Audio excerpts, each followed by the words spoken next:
Fear has a smell. Admiral Sorrel learned this truth in his first campaign, watching prisoners tremble before execution. Now, standing aboard the flagship Divine Purpose, he smelled it again, but this time it came from his own officers. The Venery Coalition fleet stretched across the void like a metal constellation, 847 warships, each one capable of burning cities to ash. They had gathered at the edge of the disputed territories to claim another system, another species.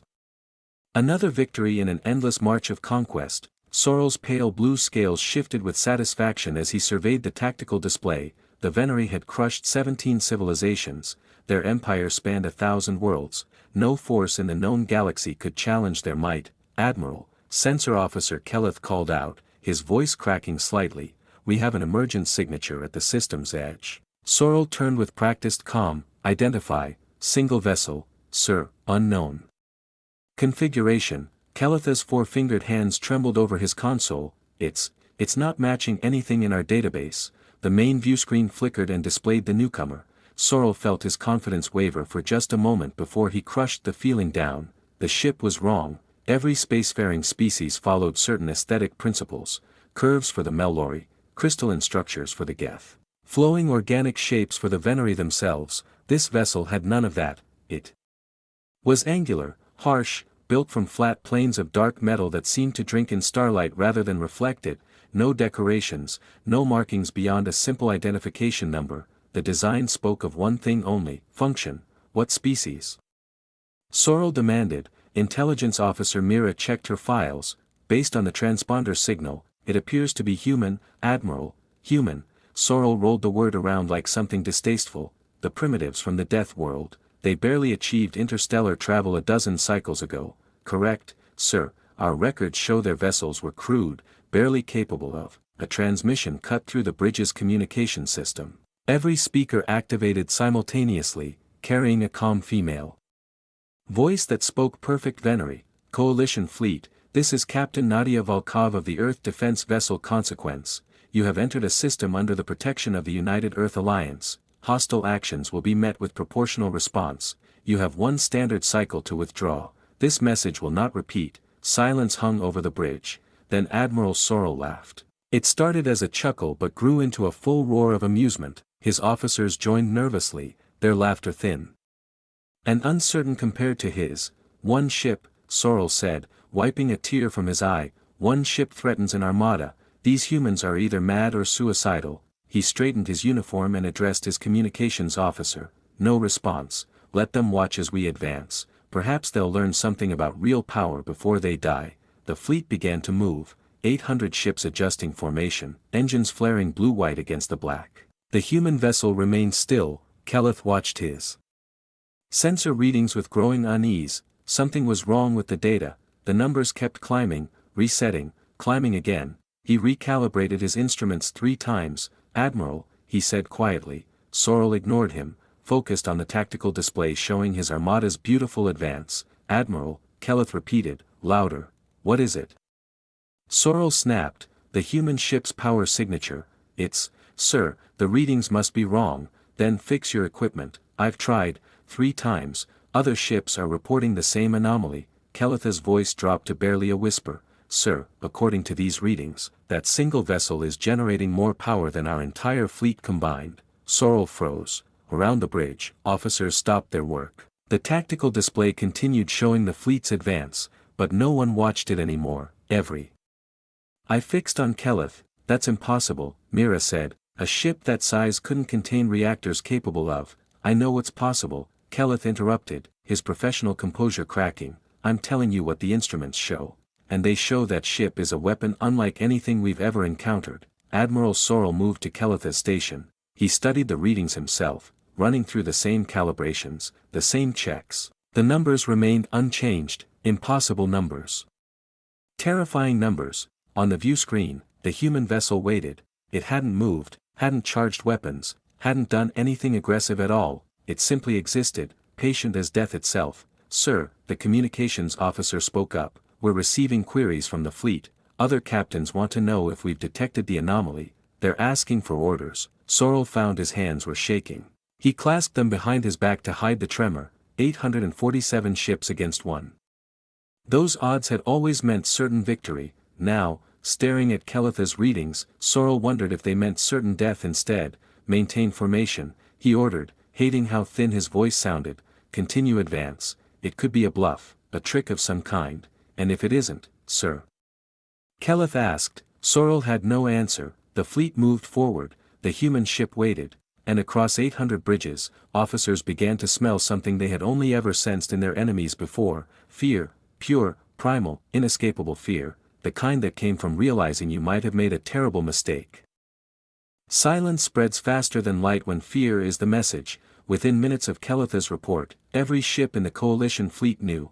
Encrypted channels buzzed with desperate queries, captains demanded confirmation, engineers ran calculations, and one by one, 800 vessels reached the same impossible conclusion: the human ship called Consequence was not a bluff. Admiral Sorrel stood at the center of his bridge, surrounded by officers who no longer met his eyes. The tactical display showed his fleet in perfect formation, advancing toward the lone enemy vessel. On paper, it looked like certain victory. In reality, it felt like walking into a furnace. Intelligence report, Sorrel commanded, everything we have on the humans. Now, Officer Mira pulled the files with trembling fingers. Humanity achieved basic interstellar travel approximately 12 cycles ago. Their homeworld, designated Earth, is classified as a Category 7 death world, extreme gravity, toxic atmosphere, constant natural disasters, aggressive fauna at every level of development, Category 7. An engineering officer named Drell looked up sharply. Nothing survives on a Category 7, humans did, for millions of years. Mira continued reading. Initial contact was uneventful. They were assessed as primitive but harmless, suitable for eventual integration into the Coalition. Then what changed? Sorrel asked. Mira hesitated. 8 cycles ago, there was an incident. A species called the Krell launched a coordinated attack on human colonial worlds, destroyed 3 settlements, killed approximately 2 million civilians, and the humans responded with this.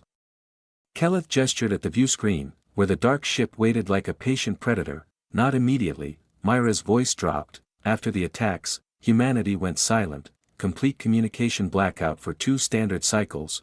No ships left their space, no signals emerged. The galaxy assumed they were recovering from the trauma, perhaps even dying out, but they weren't dying, Sorrel said slowly. They were building. Yes, sir. When they emerged from isolation, their technology had advanced by what our scientists estimate to be 300 years. They should have needed centuries to develop such capabilities. They did it in 2 cycles. The bridge fell silent. Sorrel felt cold despite the regulated temperature. What happened to the Krell? Drell asked. Mira didn't answer immediately. She pulled another file, read it, then looked up with an expression Sorrel had never seen on her face before. Pure, undisguised horror. The Krell homeworld still exists, she said quietly, but nothing lives there. The humans tracked down every ship, every colony, every station that participated in the attacks. They didn't conquer them, they didn't negotiate, they simply erased them. The Krell species is extinct, their homeworld is irradiated glass.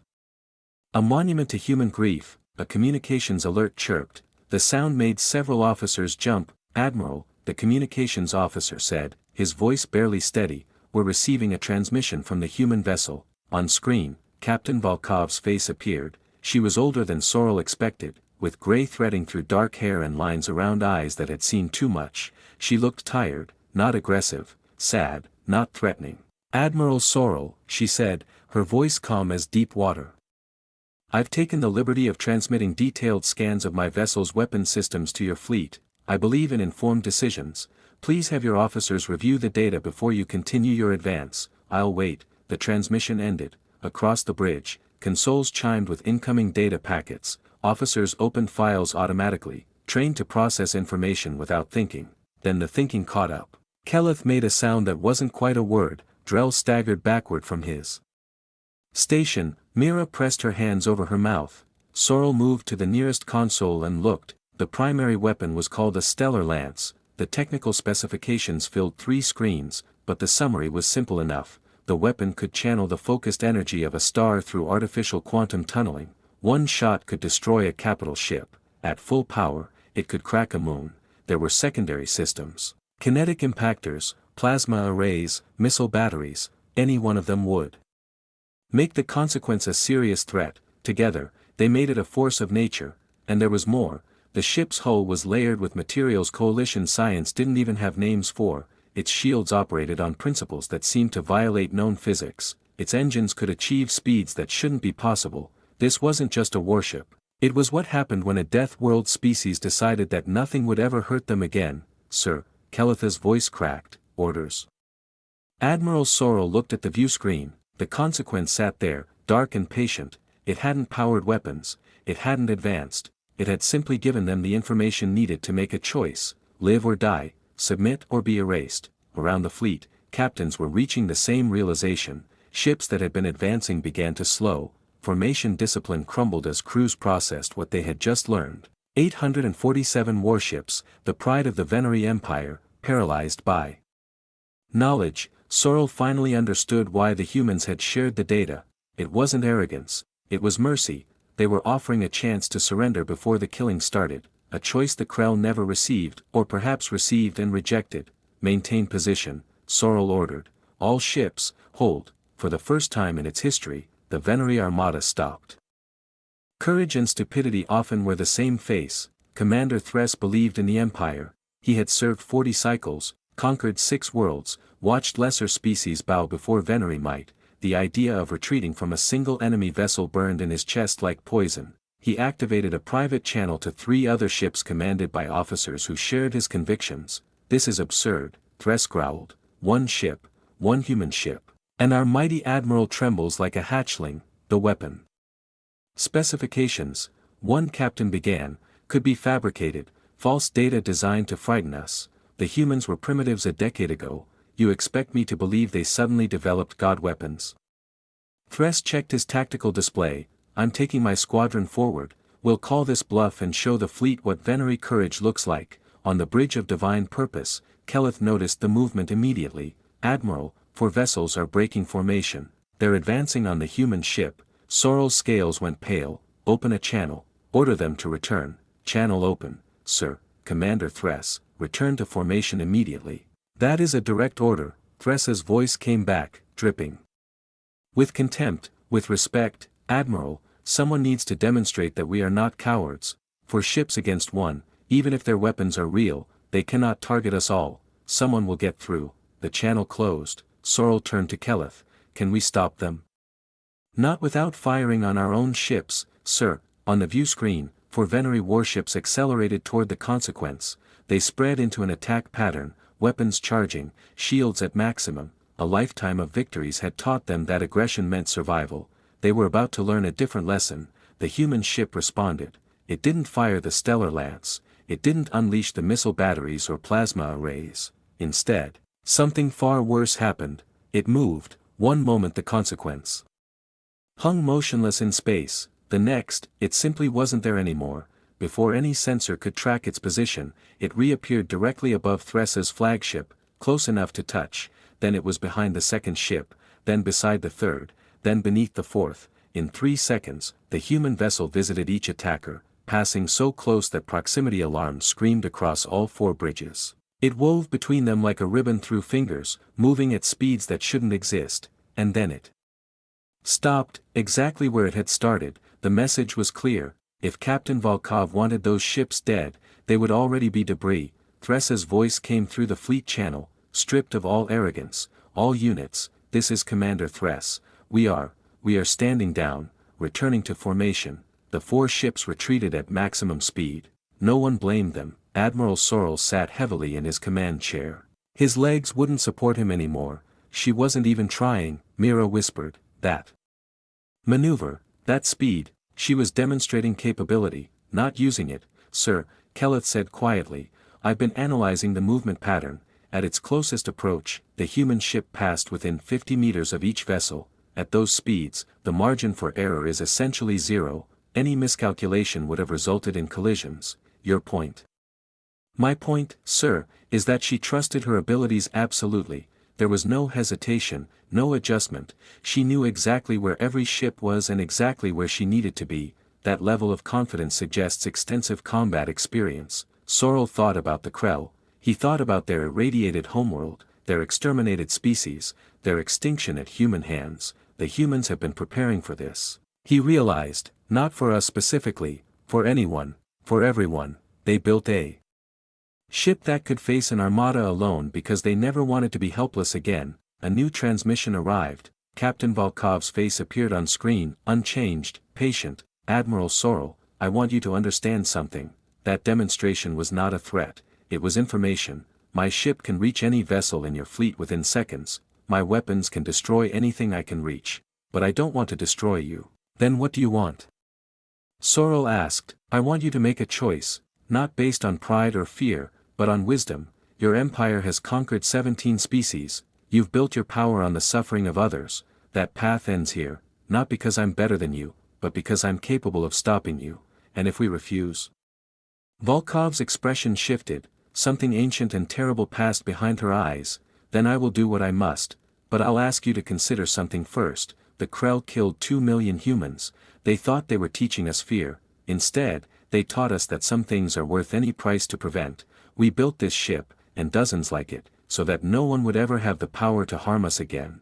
She paused. You have that power right now, Admiral. You have the power to harm us, to threaten us, to make us afraid. I'm asking you to give it up, because if you don't, we will take it from you, and we are very, very good at taking things from those who threaten what we love. The transmission ended. Sorrel looked at his officers. He looked at the view screen where the consequence waited, and he began to understand that this was never about winning a battle. It was about whether the Venery Empire would continue to exist at all. Every empire believes it will last forever. Admiral Sorrel sat in his private quarters, staring at a holographic display of the Venery Empire. 1,000 worlds glowed softly in the darkness, each one a conquest, a subjugation, a species brought to heel. His ancestors had built this legacy over 200 generations. Now it might end with him. A chime announced a visitor. He didn't respond. But the door opened anyway. Keleth stepped inside, hesitant. Sir, the fleet captains are requesting a council. They want to know our next move. What move? Sorrel laughed bitterly. Advance and die, retreat and face the Emperor's justice. We have no good options. Keleth moved closer. Sir, may I speak freely? You might as well. Nothing matters anymore. I've been thinking about what Captain Volkov said, about choice, about wisdom. Keleth sat uninvited, breaking protocol. She didn't have to share those weapon specifications. She didn't have to demonstrate her ship's capabilities. She could have simply destroyed Commander Thressa's squadron and let fear do the rest. Your point? My point is that she's trying to save us, not from her, from ourselves. She's giving us every chance to walk away. Sorrel looked at his young officer. You think I should surrender? I think you should survive. 800 ships, millions of crew members, their families back home, their children, their future generations. All of that ends if we fight, and the Empire. Keleth was quiet for a moment. Sir, I was there when we conquered the Melori. I watched them surrender, watched us take their worlds, watched their culture crumble. I was proud then. We were mighty, and they were weak, and now? Now I wonder if they felt what I'm feeling, this helplessness, this knowledge that nothing they could do would change the outcome. He met Sorrel's eyes. The Melori chose to survive. They're still here, even diminished. The Krell chose to fight. They're gone forever. That's our choice, Admiral, diminishment or extinction. Before Sorrel could respond, an alert sounded. Both officers rushed back to the bridge. Report, Sorrel commanded. Sir, we're receiving a new transmission from the human vessel. Captain Volkov is broadcasting to the entire fleet. On screen, Volkov appeared. She looked different somehow, smaller, older, more human than before. Officers of the Venery Coalition, I want to tell you a story. Her voice was soft, almost gentle. 8 years ago, I had a daughter. Her name was Anya. She was 7 years old when the Krell attacked our colony on Meridian 4. The bridge went absolutely silent. I was commanding a patrol ship on the outer rim when it happened. By the time I received the distress signal, the attack was over. Anya died in the first bombardment. She never even knew what was happening. Volkov's composure cracked slightly. She steadied herself. I spent the next 2 years building the weapon that destroyed the Krell. I designed the stellar lance myself. I tested it on their homeworld. I watched their cities burn and felt nothing but cold satisfaction. She paused. And then I felt empty. The Krell were gone, but Anya was still dead. Revenge gave me purpose. But it didn't give me peace. It took years before I understood that destruction is easy, anyone with enough pain can destroy, the hard part is stopping, the hard part is choosing not to become the monster that created you. Her eyes seemed to find Sorrel directly. Admiral, I could destroy your fleet, I could follow you back to your homeworld and do to the Venery what I did to the Krell. My government would celebrate me. My people would call me a hero, but Anya wouldn't want that. She was kind in a way I never was. She would have wanted me to try something different, so here are my terms: withdraw from this system, release the species you've conquered, stop your expansion for 1 decade, in return, humanity will offer trade agreements, technological exchanges, diplomatic relations, will help you become something better than what you've been, or refuse. And learn what happens when you threaten a species that has already lost everything worth losing. The transmission ended. Admiral Sorrel stood motionless. Around him, officers wiped their eyes, pretending they weren't affected. The story of a dead child had accomplished what 800 warships couldn't. It made the humans real, not monsters, not demons, not vengeful gods, just people who had been hurt and decided to ensure no one could hurt them again. Open a channel, Sorrel commanded. His voice was steady for the first time in hours. Fleet-wide broadcast, channel open, sir, all vessels, this is Admiral Sorrel, I am accepting Captain Volkov's terms, we will withdraw immediately. This is not a defeat, this is a recognition that some battles shouldn't be fought. The Emperor may judge me as he sees fit, but I will not lead you to slaughter for the sake of pride. He paused. All ships, reverse course, we're going home. Across the fleet, weapons powered down, engines recalibrated. 847 ships began to turn away from the lone vessel that had stopped them. Keleth watched the human ship on his display. Its weapon systems were already powering down. It had never truly prepared to fire. She was bluffing the whole time. He whispered. No, Sorrel said quietly. She was hoping. There's a difference. History remembers the moments when everything changed. 3 cycles after the standoff in the disputed territories, the galaxy looked nothing like it had before. Word of the human warship had spread through every trade route, every diplomatic channel, every tavern where spacers gathered to share stories. 1 ship, 800 enemies, 0 shots fired. The tale grew with each telling, but the truth was remarkable enough. A single human vessel had turned back the mightiest armada ever assembled. Not through destruction, but through something far more powerful, choice. Admiral Sorrel stood before the Venery Emperor in the Hall of Judgment. The chamber stretched vast and cold, filled with officials who had gathered to witness his execution. Treason carried only one punishment. You surrendered, the Emperor said, his voice echoing through the hall. You retreated before a single enemy. You have shamed our entire civilization. Sorrel didn't defend himself. He simply handed the Emperor a data crystal. Watch it, Majesty, then judge me. The Emperor viewed the recordings, the weapon specifications, the demonstration of impossible speed, Captain Volkov's final transmission, the story of a dead girl and a mother's choice between vengeance and hope. When the display ended, the Emperor was silent for a long time. They could have destroyed us, he said finally. Yes, Majesty, they could destroy us still, our homeworld, our colonies, everything we've built. Yes, Majesty, and instead they offered trade. Sorrel allowed himself a small smile. The humans have a phrase for it, Majesty. They call it speaking softly while carrying a big stick. They don't want to rule the galaxy, they just want to ensure no one else rules them. The Emperor dismissed the court, the execution was cancelled, and for the first time in 200 generations, the Venery Empire began to negotiate instead of conquer. Far across the galaxy, on a quiet street in a human city, Captain Nadia Volkov tended a small garden. She had resigned her commission after the standoff. Too many cycles of war, too many memories, too many ghosts. A visitor approached. She recognized him immediately. Keleth, she said, a long way from home. The former censor officer, now a diplomatic attaché, bowed slightly. Captain Volkov, I hoped I might find you here. The official channel said you'd retired. Not a captain anymore, just Nadia.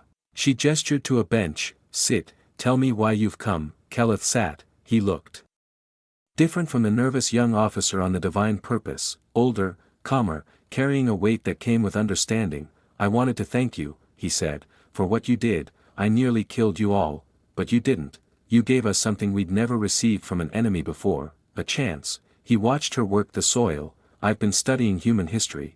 Your species has been through so much, wars, plagues, disasters. By all logic, you should have destroyed yourselves long ago. We came close, many times, but you didn't. You survived, you learned, you became something that could face an armada alone and choose mercy instead of massacre. Keleth leaned forward. How?